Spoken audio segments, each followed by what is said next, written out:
Let's see this question student, what it is saying.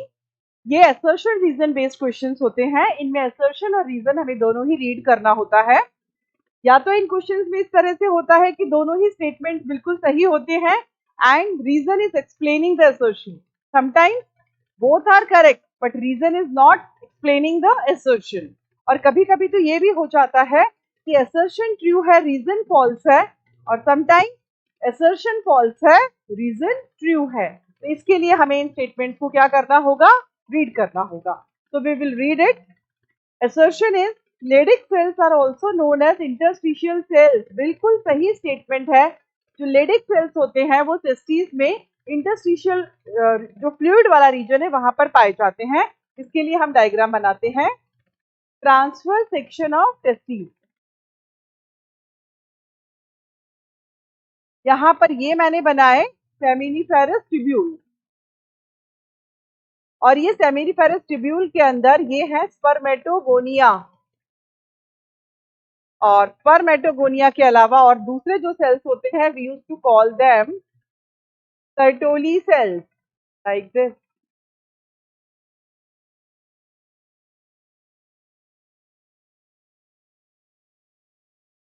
Like this.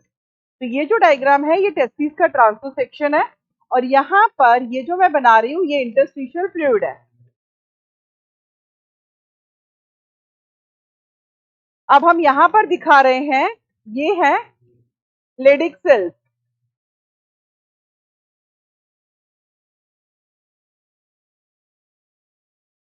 तो first statement है Leydig cells are also known as interstitial cells. बिल्कुल सही।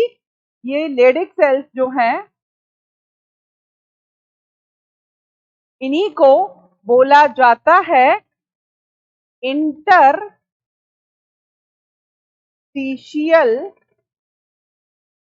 Sales. बच्चों इन Leydig cells को ही बोला जाता है इंटरस्टिशियल सेल्स। इन्हीं को इंटरस्टिशियल सेल्स बोला जाता है क्योंकि इंटरस्टिशियल फ्लूइड में ये जो फ्लूइड आपको नजर आ रहा है ये है interstitial fluid.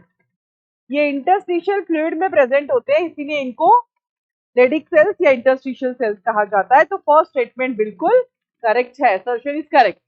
Leydig cells are stimulated by interstitial cell stimulating hormone. Interstitial cell stimulating hormone. It is like this. Interstitial cell stimulating hormone, ICSH. We used to call it luteinizing hormone also. बिल्कुल सही बात है।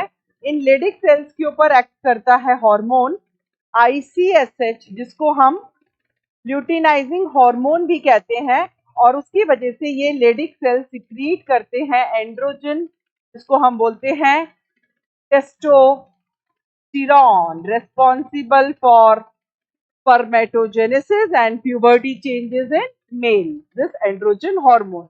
तो इसका मतलब ये second statement भी बिल्कुल जो दे रखा है वो करेक्ट है। But the thing is both the statements are correct, but these two statements में जो रीजन है it is not explaining assertion. ये दोनों स्टेटमेंट्स लेडिक सेल्स के लिए कहे गए हैं, सही हैं, बट जो रीजन है वो असर्शन को एक्सप्लेन नहीं कर रहा। अगर रीजन में ये लिखा होता कि लेडिक सेल्स, जैसे ये असर्शन में है Leydig cells are known as interstitial cells, और रीजन में ये लिखा होता कि Leydig cells are present in interstitial fluid, तो ये एक्सप्लेन करता। ठीक है। अब यहाँ पर दोनों लेडिक सेल्स के लिए स्टेटमेंट है, but the reason is not the correct explanation of assertion. तो इसके अंदर क्या आएगा, आंसर बी आना चाहिए। असर्शन भी ट्रू है, रीजन भी ट्रू है, but reason is not a correct explanation for assertion. तो इस तरह के क्वेश्चंस के अंदर हमें क्या करना होगा, हमें दोनों ही स्टेटमेंट को प्रॉपरली रीड करना होगा, और असर्शन के बाद हमें लगा के देखना होगा क्योंकि, बिकॉज, ठीक है, और फिर अगर रीजन उसको एक्सप्लेन कर रहा है तब ऑप्शन 1 होगा, और बिकॉज लगाने के बाद अगर रीजन असर्शन को एक्सप्लेन नहीं कर रहा तो फिर आंसर क्या होगा, दूसरा कुछ और होगा, 2 हो सकता है। गॉट इट और not? So it is like this. I think it will be